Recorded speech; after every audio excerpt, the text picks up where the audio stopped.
टाटा और महिंद्रा। देश में जब कोई मध्यम वर्गीय इंसान किसी दूसरे को अमीर बनने के लिए या मेहनत करने के लिए या कहें कि अपना लेवल बताने के लिए अक्सर जिन दो नामों का जिक्र करता है वो यही टाटा और महिंद्रा होते हैं। देश की दो सबसे प्रतिष्ठित कंपनी जिसे आजादी से कुछ साल पहले ही शुरू किया गया था, वो आजादी के बाद भी आज हमारा साथ दे रही हैं। या कहें कि देश की रीढ़ बनी हुई है, चाहे वो टाटा के ट्रक हो या महिंद्रा की एसयूवी। दोनों समय समय पर एक से एक जरूरी प्रोडक्ट्स को भारत के बाजारों के हिसाब से निकालते रहे हैं। लेकिन इन दोनों कंपनियों को देखकर ये सवाल मन में जरूर आता है कि आखिर कौन सी कंपनी इस समय इस रेस में आगे है। आज के वीडियो में हम आपको इन्हीं दो कंपनीज को कंपेयर करके आपके सामने रखने वाले हैं, तो बने रहिए हमारे साथ इस वीडियो के अंत तक। सफलता वो नहीं जो आपको तोहफे में मिल जाए, बल्कि सफलता वो है जिसके लिए दिन रात मेहनत करनी पड़े। विश्व भर में सफलता के कई ऐसे उदाहरण आपको मिल जाएंगे जो भीषण तूफानों जैसी मुसीबतों का सामना कर इंसानों ने हैरान कर देने वाले कारनामे करके दिखाए। इनमें कई बड़ी व्यावसायिक कंपनियां भी शामिल हैं। इसी क्रम में हम पहले आपको बताते हैं महिंद्रा एंड महिंद्रा कंपनी के बारे में। लेकिन आपको जानकर हैरानी होगी, ये कंपनी कभी महिंद्रा एंड मोहम्मद के नाम से भी जानी जाती थी। जी हाँ, और ऐसा क्यों था, आइए जानते हैं।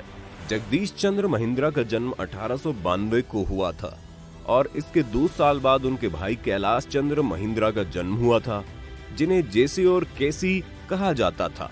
जेसी और केसी 9 भाई बहन थे।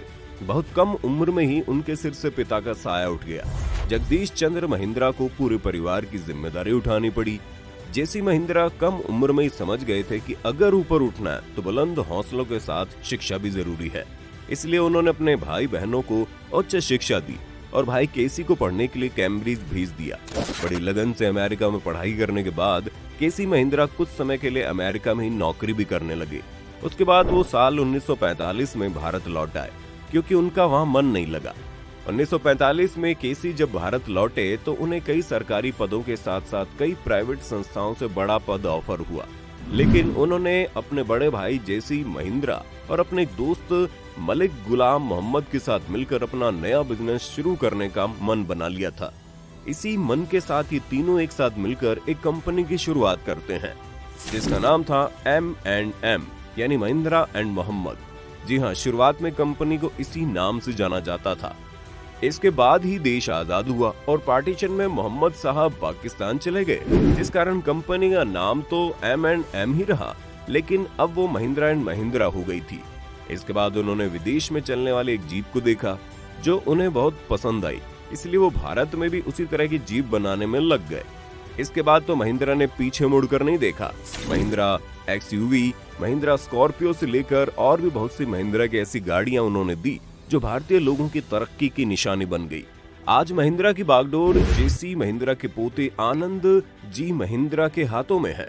आज सिर्फ महिंद्रा ऑटोमोबाइल ही नहीं बनाती, बल्कि spacecraft, insurance, after market, defence, energy, farm equipment, finance और बहुत सी इंडस्ट्रीज में लगातार काम कर रहा है।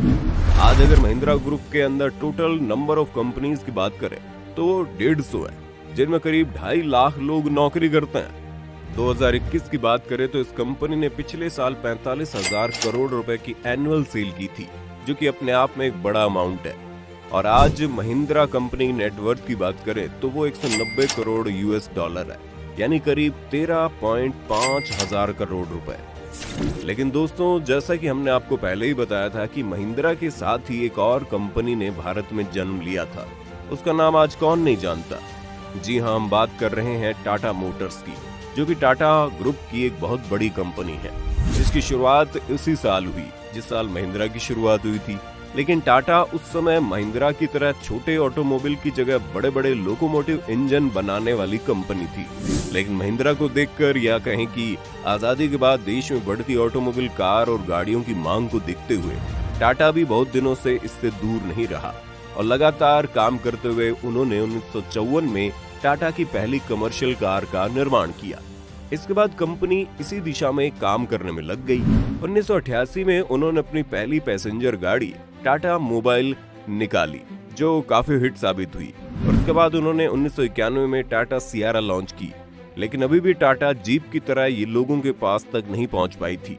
इसलिए 1998 में उन्होंने पहली बार पूरी तरह से इंडिया में बनी एक कार को लॉन्च किया, जिसका नाम सबने सुना ही होगा और अब शायद भूल भी रहे होंगे। जी हाँ, हम बात कर रहे हैं टाटा इंडिका की, जिसने अपने आने के साथ ही मार्केट में खलबली मचा दी। इसके बाद Tata Indigo, Tata safari, Tata Sumo और दुनिया की सबसे सस्ती कार टाटा नैनो जैसी गाड़ियां निकली। आज वही टाटा मोटर्स इंडिया की सबसे सेफ कारों को बनाकर मार्केट में लाने में लगी है, जैसे टाटा जेस्ट।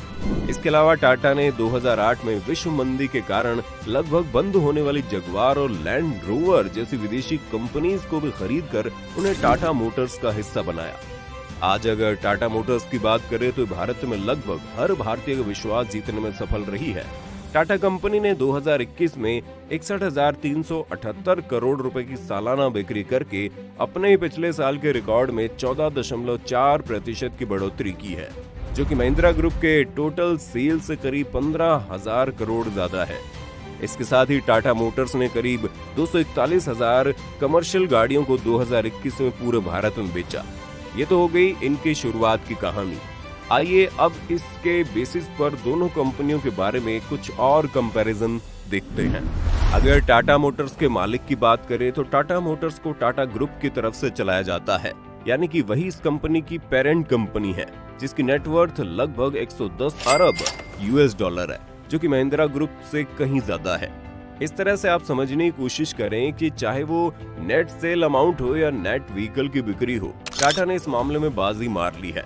लेकिन अगर महिंद्रा की बात करें तो उनकी कार बोलेरो ने एक साल में करीब 53,000 यूनिट सेल कर दी है।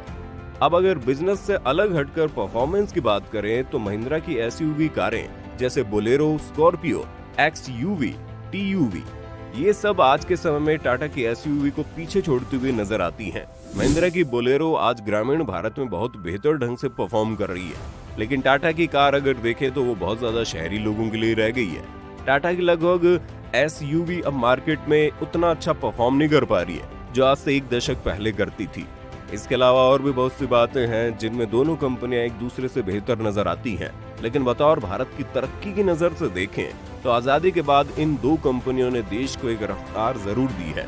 आपको क्या लगता है, टाटा और महिंद्रा में कौन है ज्यादा बेहतर? हमें कमेंट करके बताइए। साथ ही इस वीडियो को लाइक और शेयर करना ना भूलें और चैनल को सब्सक्राइब जरूर कर दें।